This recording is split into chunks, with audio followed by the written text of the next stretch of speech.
Eh bien bonjour à tous. Aujourd'hui, petite vidéo tactique donc, qui suit la vidéo avec Frosinone.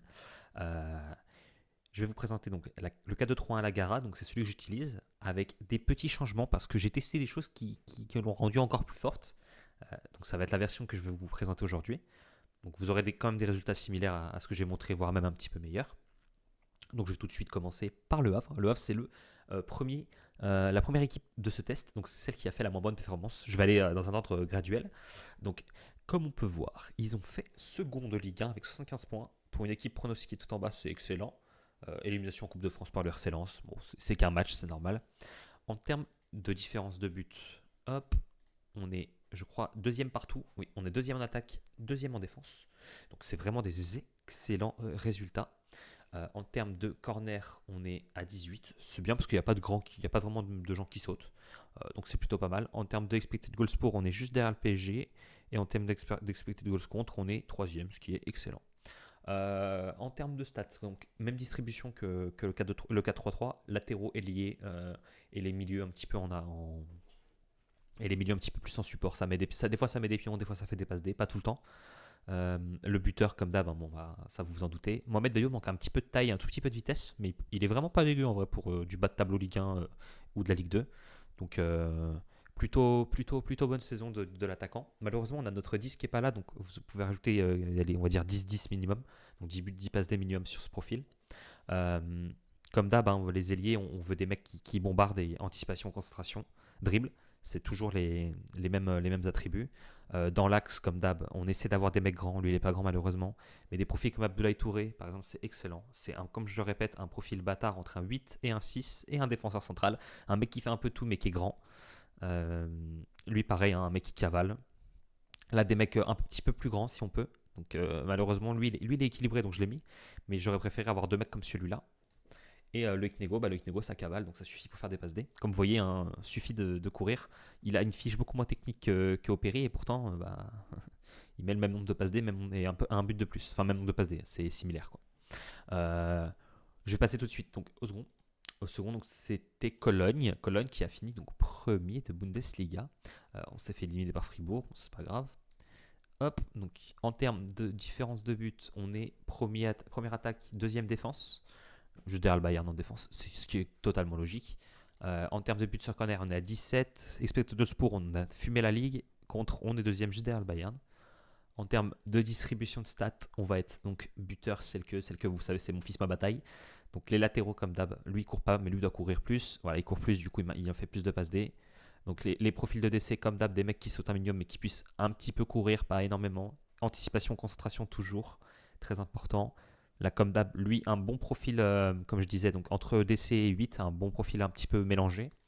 Olsen, lui, c'est dommage, il saute pas, mais c'était le profil qu'on recherchait. Là, j'ai mis les mecs qui couraient le plus sur les côtés. Et dans l'axe, j'ai mis le 10 qui était le premier proposé, hein, qui était tout en haut, même s'il n'y a pas de très bon 10.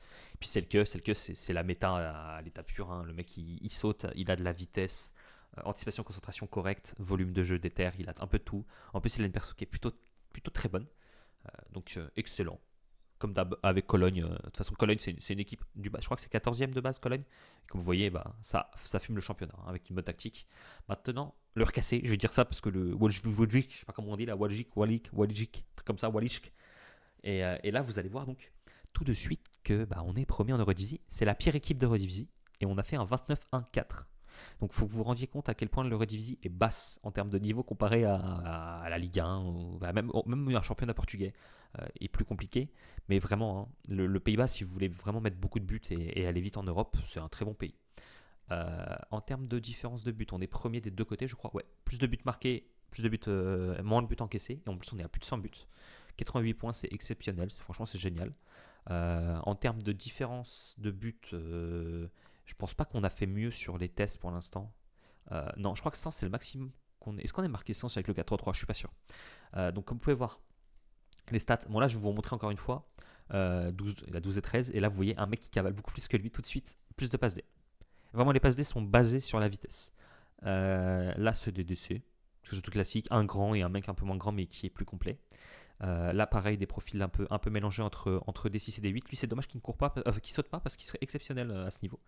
Il a des bonnes stats. Stevanovic, ça cavale un petit peu, ça suffit. Okili, il est vraiment bon parce qu'il saute, donc ça fait un deuxième attaquant dans la surface, sur les centres. Donc ça vous fait un gars qui peut marquer plus dans les airs.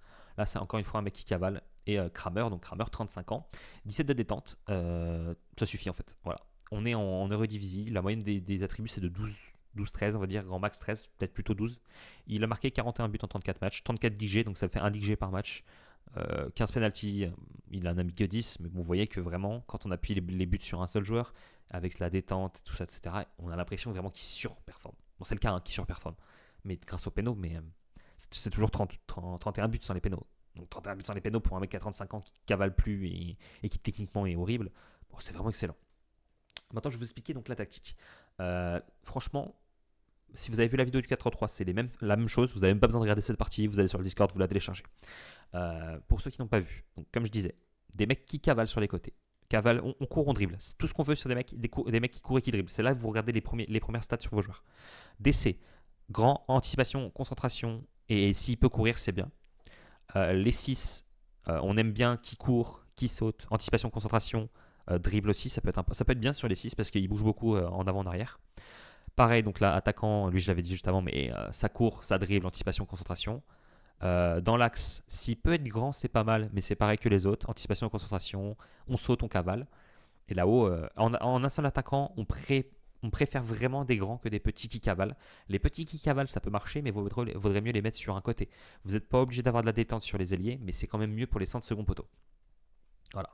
Maintenant, donc là, ce qui a changé par rapport au... Donc là, toutes les tactiques sur mon Discord ont changé parce que j'ai testé donc récemment, je vous ai montré après les consignes particulières, mais j'ai testé quelque chose qui fait que ça marche mieux. Donc là, vous allez concentrer le jeu sur les ailes pour les ailiers, pour les latéraux, pardon. Et le reste, c'est plutôt simple. Prenez la défense de vitesse, plus court, plus élevé, tout simplement parce que c'est la meilleure façon de jouer. Il n'y a pas trop de trucs. Ça, c'est très classique, comme depuis toujours. Et puis là, on est tout en haut, tout en haut. Le plus de pression possible, plus de pressing possible, c'est ça qui fait gagner les matchs. Donc on veut plus haut, restez plus haut, engagez-vous plus. Beaucoup de pressing, plus haut, plus haut, plus haut. Voilà. Maintenant, les consignes particulières. Ça va être très rapide parce qu'il n'y a que dalle. Taclez plus durement, dribbler plus, prenez plus de risques. Voilà. Globalement, c'est ça. Il y a plus de. J'ai enlevé les. Ça marche mieux sans. On n'a pas besoin de la préciser, juste de mettre ça suffit pour trigger quelque chose qui marche mieux que le rester excentré. Chez les 6, risque, tacler plus durement. Comme d'hab, ça n'a pas changé, je crois. Et là, l'attaque intérieure, c'est ça qui change beaucoup. On met juste tacler plus durement et décrocher. C'est tout. Tacler plus durement, décrocher des deux côtés. Le 10, prenez plus de risques. Tacler plus durement, prenez les espaces.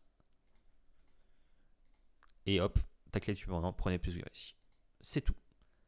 Ça suffit. D'ailleurs, je crois que c'est le mauvais fichier parce que de mémoire, j'ai dribblé plus sur le 10. Donc comme ça, voilà. J'avais oublié. J'avais sûrement pas save. Donc franchement, c'est génial. La tactique, le 4-2-3-1, c'est le meilleur dispo de FM24. Il n'y a rien à dire là-dessus, c'est vraiment le meilleur. Tout ce qui est testé sur toutes les ligues, même mes tests personnels, c'est vraiment un truc qui détruit tout. Franchement, c'est abusément fort.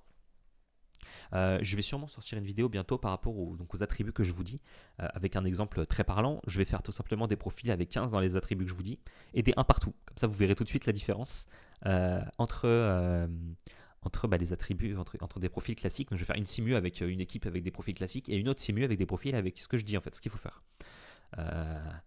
Tout simplement. Je pense que la vidéo arrive à son terme.